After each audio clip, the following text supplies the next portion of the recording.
Good afternoon and welcome back to My Harlem Portraits, the show that aims at shedding the light on the fundamental contribution of African Americans to the building of this country and on Black excellence. To talk about Black excellence and to represent Black excellence, we have today with us a guest, an accomplished recording artist, a band leader, and an actor, Mr. Ronn David McPhatter. Welcome to My Harlem Portraits. Thank you. I appreciate it. Thank you for having me. Thank you for giving us the time. Today, we are starting a series of interviews of my show dedicated to the National R&B Music Day that will be celebrated in March of 2024. So, who better than music royalty like you to start our interview with?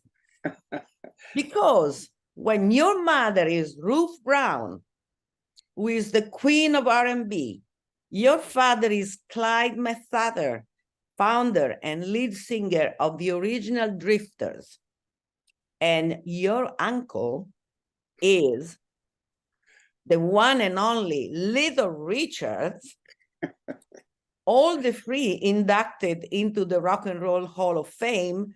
I mean, your legacy is absolutely undeniable. Thank you. You were born to be an entertainer.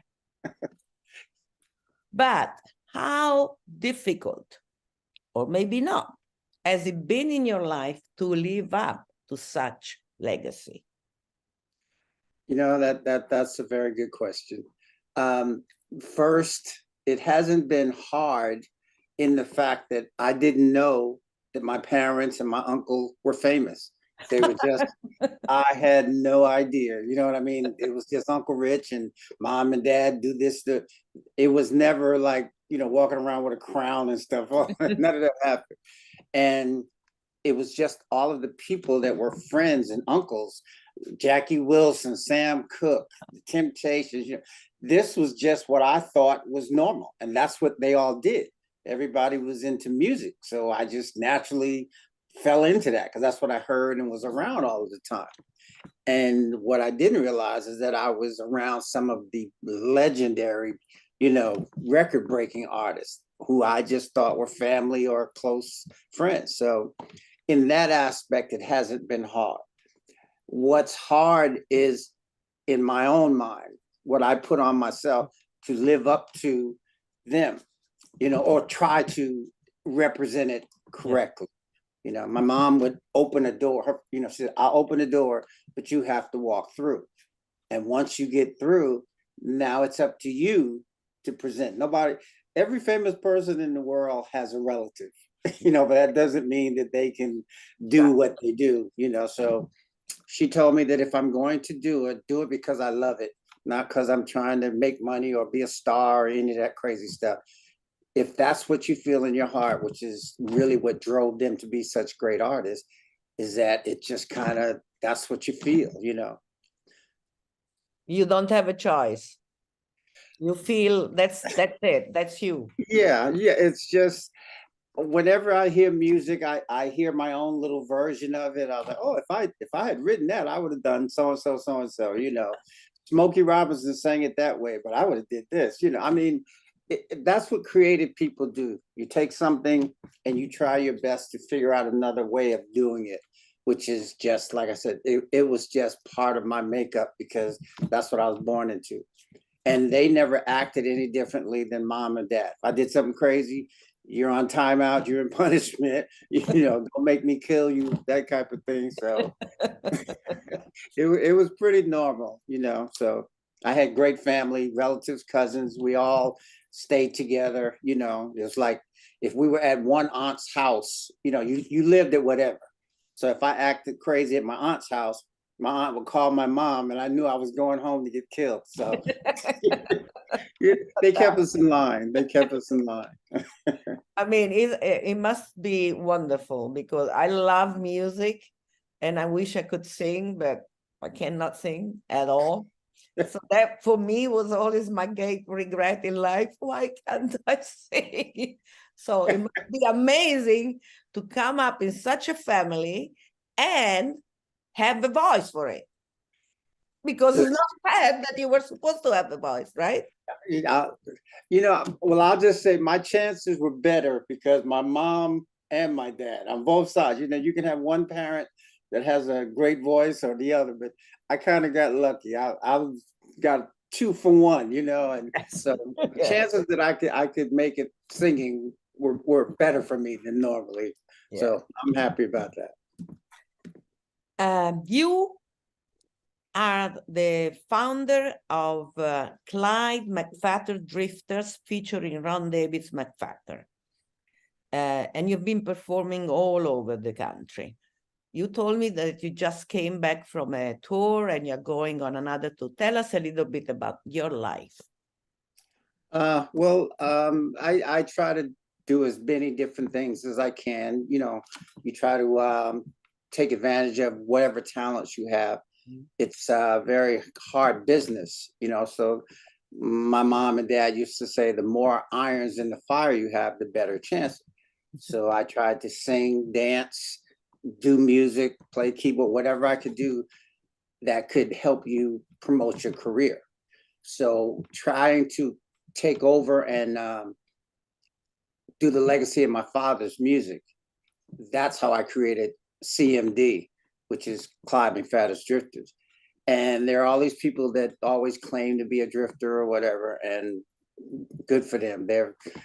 I'm more of a don't imitate, create, you know. So I get if you want to be just like the Temptations or be just like, you know, somebody Shaft or something. I don't know for real, but I'm more interested in finding your own space to walk in, because that's what my parents did. You know, she wasn't imitating her. She had people she liked, you know, Ella Fitzgerald and Billie Holiday, and my dad the same. He came from a gospel roots, you know, so he was in a group before that, which was Billy Ward and the Dominoes. And how he got to go solo was that he sang all of the stuff in the Dominoes, but Billy Ward was the leader. So whenever they would come up, they would think Billy Ward was my father. And, you know, you were really a great singer, you know. And I mean, so he said, I'm out, you know, and he went solo. And that's how he created the Drifters when he left the Dominoes. So to me, it was just a natural thing to take what my parents had worked so hard to create, which was to give me a good life, to give my sister a good life. And a lot of people always say they want to make it on their own, you know, and nobody's done that. There's nobody that's ever made it without somebody helping you. So I realized early, once I feel like who they were, that this was an opportunity to use, this was just another step to help me if I'm going to do this. So the fact that my father has his own stamp, my mom, both are in the rock and roll, that'll get people to stop and look at you. Like, for instance, this very nice and wonderful interview you're doing, you know. It's not things that happen every day, but it's because of the background. And I do my best to take advantage of it and pay tribute to them the best I can, which is by being good, trying the best I can to be good, you know. And you definitely are. I heard some of the recordings. Amazing. Because you have the R&B sound, but with a modern twist to it. Yes, yeah.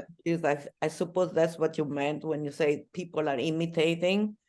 And when you just imitate and you don't give anything of your own, yes, it's not the same thing. Yeah, you got it. You got it. I just always, we're more a contemporary act with the way we look and the steps and the harmonies.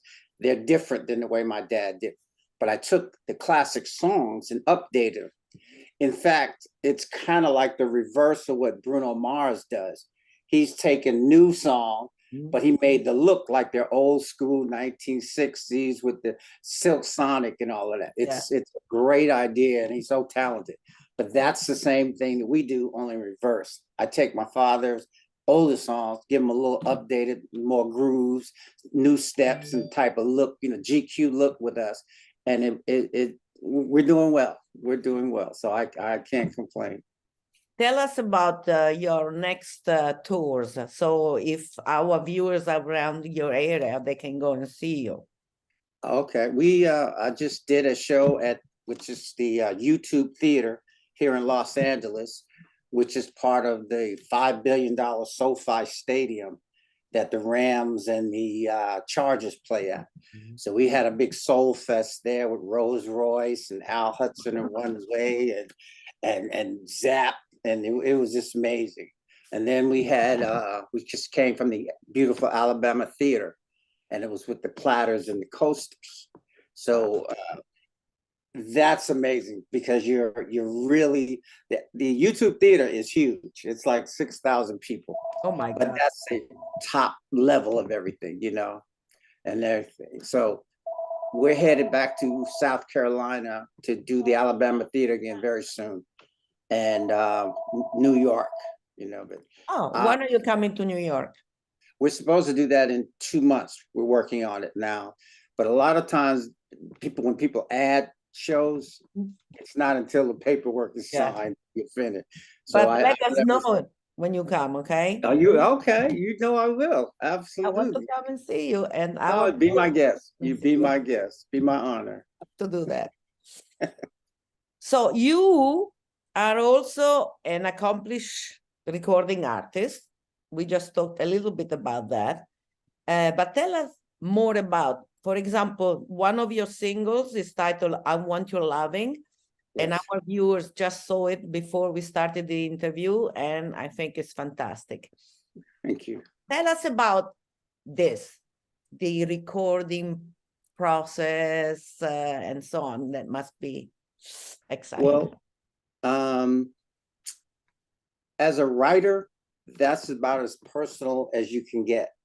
Because like I said, I can sing a Temptation song written by Smokey Robinson or something, My Girl or anything like that.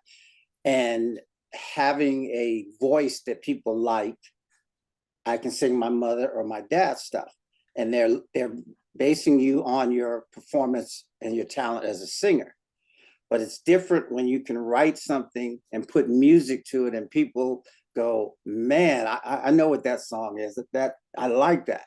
So as I said before, I do my best to try to diversify, and writing something gives me the opportunity to do the whole thing the way I would do it. I mean, again, I can do a remake, and Luther Vandross is famous for doing remakes, and he's just such a killer singer, but it's his own songs that he writes that he loves the best. And same here. It's just a creative process that lets you be yourself. And if people like the song, then they like where you're coming from. That's why my mom and dad are individuals, because they did their own music, So I'm just trying to follow in that vein. And it's an opportunity to express yourself. That's all. And that is fantastic. So you are a lead singer, you are producer of song, you write your own songs, you play an instrument. I didn't know that. You dance. And now we go to your other career, the acting career. So you portrayed Tony Williams, the lead singer of the Platters, opposite Oscar winner Halle Berry. Yes. Wonderful. In Why Do Fools Fall in Love? Yes, yes. Tell us about that movie a little bit, because it's a wonderful movie. It's the story of Frankie Lyman, who actually married 3 women. That's what Why Do Fools Fall in Love. He married a school teacher, Hallie, who was playing Zola Taylor, who was a Mhm. singer of the Platters, and Vivica Fox played the other lady here. But the crazy thing was that I auditioned for it. I was out with Rick James, and the manager came and knocked on my door and said, "They're trying to reach you." I was asleep, so I didn't answer. He said, "They're trying to reach you." So they called and they want to interview you. We were heading back to LA. And long story short, I went in for an interview with Reuben Cannon. It was like huge direct. And he just looked at me. I read a couple of lines and he asked me, would I mind singing something? So I sang, Sam, a change is going to come. Wow. And he just looked at me and I said, okay. He said, I'll talk to you later. That's all he said. I left. By the time I got back to the house, got ready to go, he said, you got the part. They Wow. they want you to do this movie. And at first I didn't know that Hallie was in it until I realized it. And I had no idea. They didn't tell me anything. And once I realized I had Tony Williams part and was going to be in the group with Hallie, I was like, how much do I have to pay them? I'll pay. Yeah. Just let me be there. Okay, thanks. Appreciate it. But again, it's an opportunity to show another side of you. And I always would laugh and people ask me, well, how do you do so many different things? I'm just trying to pay my rent. That's all I'm doing. Whatever works, You were also in Shake, Rattle, and Rock, another incredible movie with Renee Zellweger. Yes, Renee Zellweger. That Yes. one. Again, with Renee Zellweger, my mother was in it. Jennifer Lewis from Blackish, she was in it. Oh, yes. And Howie Mandel. I played a record executive. The story was about these three young Black girls, like a singing group, kind of like the Supremes. And Howie Mandel was more like Dick Clark. And the theme was that they were trying to make it onto his show. And after the movie's over and everything, it's just the fact that I played a music executive that came in, then my scene was with my mom and Jennifer and Renee, and I'm watching TV and the girls are singing. And I'm like, whoa, who is that? And I signed them to the record company, and it was just amazing to be around that type of level of talent, so that's always been what I felt was the best reward. Not the fact that you get to say I was in this and it, but I got to meet and be around people at that level, and I'm always trying to take something from it. I get an opportunity like this, like talking to you, I'm going to learn how to be a better host if I ever do that. I was like, okay, that's how Marie did. Just a learning host. So you were also in Permanent Records with Keanu Reeves. Keanu Reeves, yes. Yeah, another high quality. And then one of my favorite movies, cult movie, The 5 Heartbeats. You did some homework, didn't you? Oh, no, That's your movie, huh? Tell us about that movie, because that movie is amazing. The talent in there is... Oh, my goodness. Oh, my God. Leon and wow. The 5 Heartbeats was about, basically, it was supposed to be a spinoff of The Temptations. But Robert Townsend basically turned it into more about the Dells, and it was the groups that were competing to become super, and like how they went through things to get there, and Robert was writing his music. And so during the whole thing, there were 3 groups that were always in contention for the winning.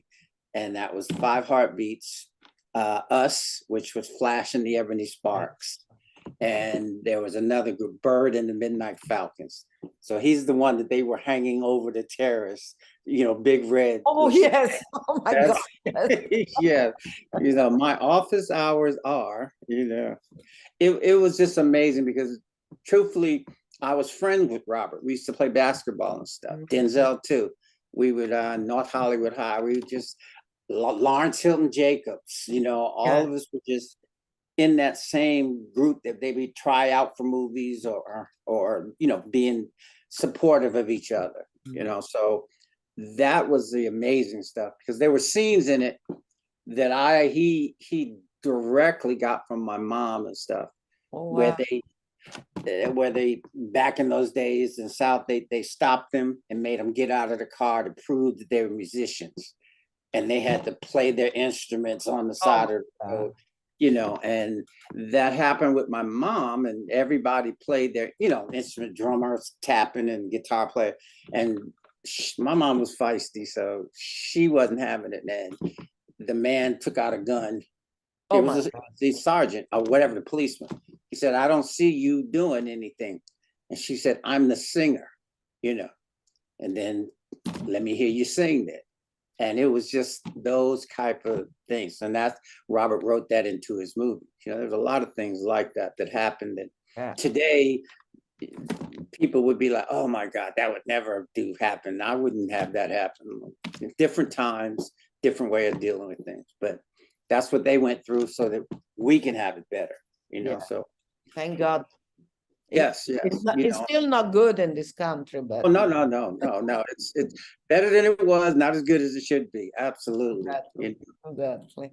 This is one of the reasons why I'm doing this show, because I'm Italian, and I want Europeans and also white America to understand the amazing talent that is in Black culture.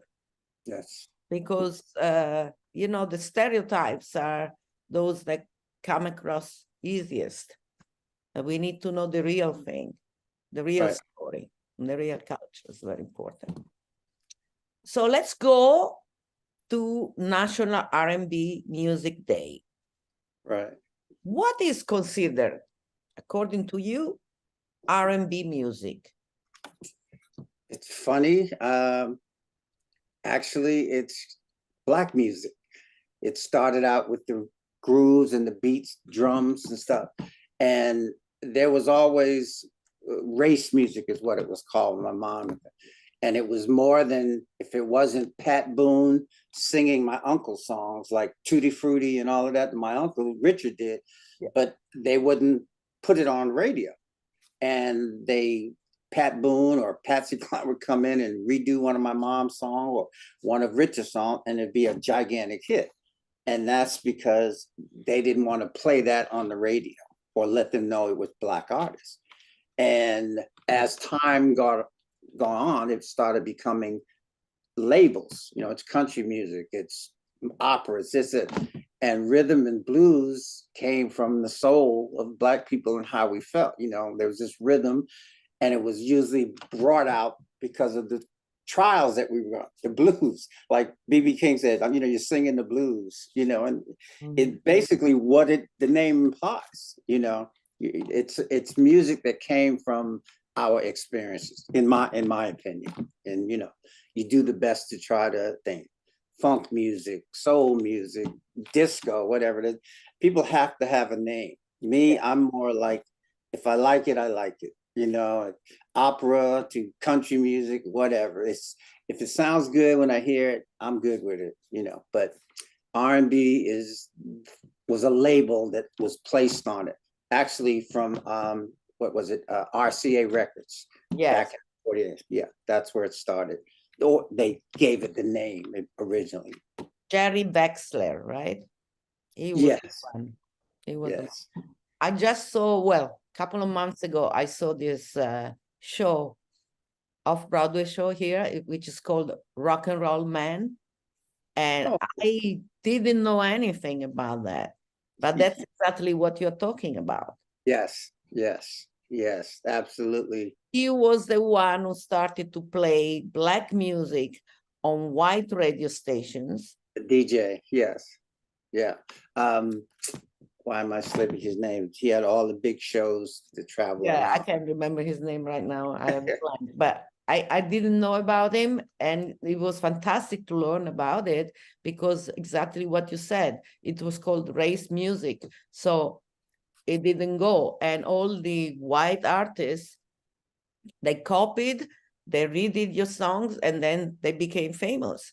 Yeah. But nobody knew that it wasn't their original song. It's Alan Freed. Alan Freed. Yes, yes. He started playing the music. In fact, that's how Motown got started. Motown in the 60s was a spinoff. But what they would do originally is when they would put a song out, they wouldn't put the artist on the cover.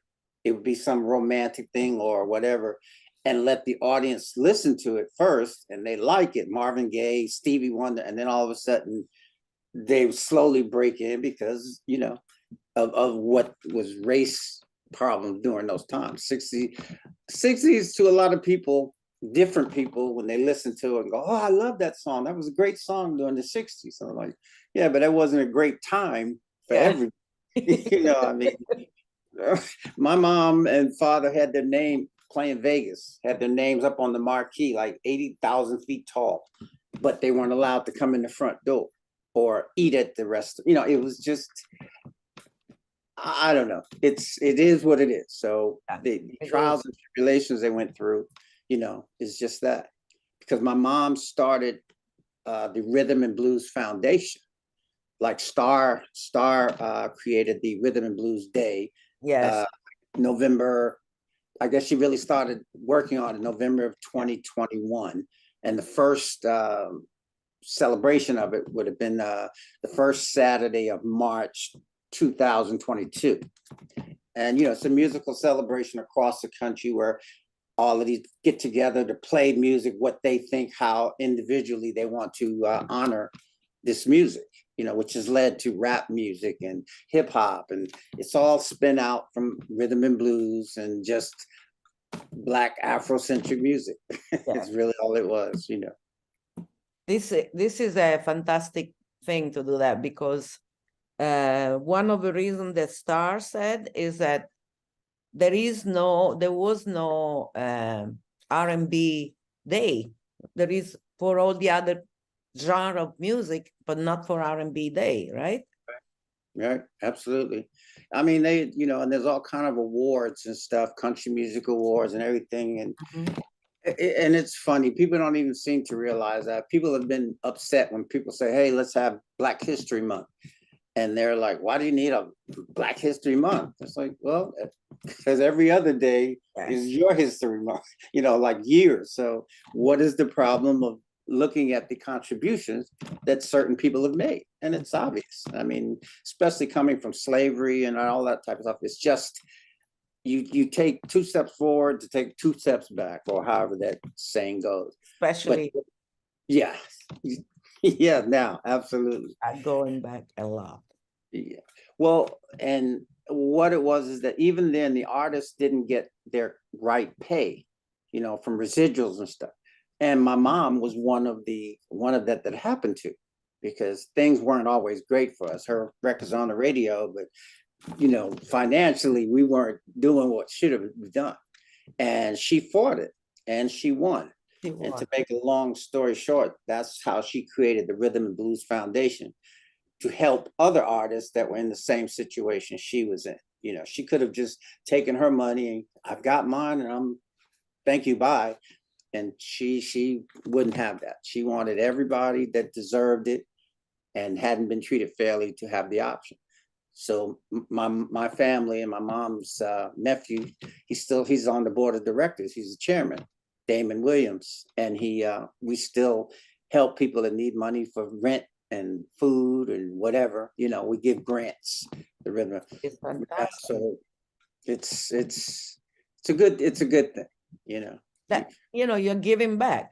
Yes, yes. It's doing a our best. fantastic way of, you know, of you will be getting more, because I believe in karma. There you go. All day. You and me both. You know, pay it forward if you can. Exactly. Otherwise, it's not good. Yeah. We are at the end of our show. Oh. I know. Have such a good time, Maria. Thank you. Me too. Thank you so much. This is wonderful. My honor, my pleasure. Congratulations for all you're doing. And thank you for all you're doing. And bye-bye to my viewers. See you next Saturday, 12:30 p.m. Bye-bye. Bye-bye. Take care.